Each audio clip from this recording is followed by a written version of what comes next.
Naoko-san, Peter, thank you for joining Asia's Developing Future. Can you start by explaining what ESG investment is and the market outlook for it in Asia and the Pacific and worldwide in the COVID-19 era? ESG investment, which focuses on corporate initiatives that are not reflected in financial figures, such as the environmental, social, and corporate governance factors, is really the trend of the world. In 2018, the global ESG investment amount increased to $35 trillion. Recently, they have shown rapid growth, and even after the COVID-19 shock, investment swelled. Why might investors want to integrate ESG factors into their investment decisions? There are several reasons, I think. First, they may adopt ESG values as part of their overall investment strategy due to a perception that the market may undervalue certain factors which are conducive to long-term sustainability of firms, such as transparency and green investment.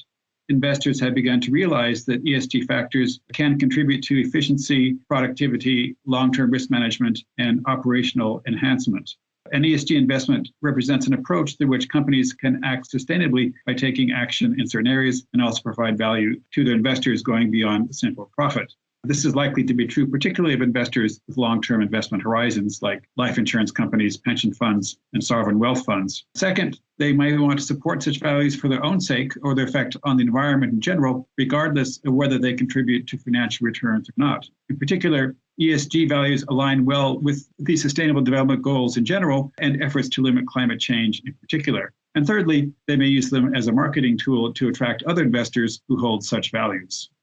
I think Peter has covered all important points. And just to add one thing, after the global financial crisis in 2008, there has been widespread movement to rethink excess capitalism and profit supremacy. So that's a very driving force.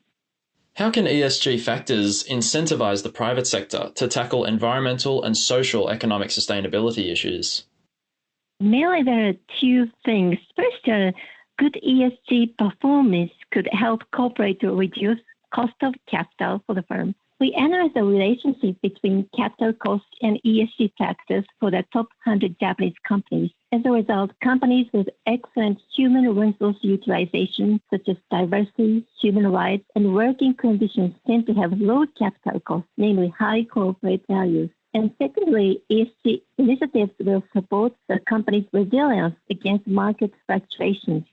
Also, it's certainly a good advertisement by companies that they can attract more attention of investors by showing that they have a good track record on the ESG factors. So there is a certain amount of signaling which can provide some advantages to companies. What are the challenges for the growth of ESG investment in Asia?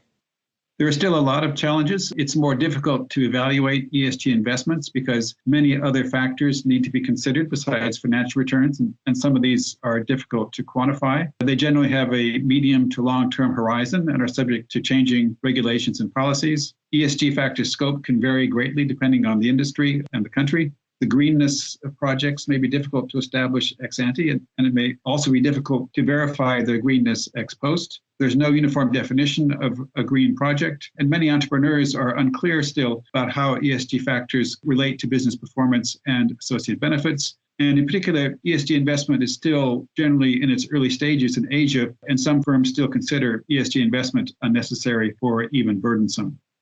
And one thing under COVID-19 crisis, there's some problem whether the investment in ESG can be continued as the situation of economic deterioration is very, very severe. Before we wrap up, would you like to tell our listeners anything more about your new book, Environmental, Social and Governance Investment, Opportunities and Risks for Asia? This book is very unique as there has not been many researches from Asian perspective. And as Peter suggested, ESG investment, there are many challenges, and it is quite important for Asian policymakers and researchers to get actively involved in the development of criteria. And I think this book will be helpful for them to get the idea about the trends and what the issues. Yes, I think one of the findings is that the policy environment for ESG investment is very important, so that we would like to encourage policymakers in Asia to try to establish an environment which is conducive to promoting ESG investment. Thank you very much, Naoko-san and Peter, for your insights and telling us a bit about your new book, Environmental, Social and Governance Investment, Opportunities and Risks for Asia. You can find more details about the book and download a free copy at adbi.org. This has been Asia's Developing Future, brought to you by the Asian Development Bank Institute in Tokyo. See the show notes for the transcript and related material. For more information about us, please visit adbi.org.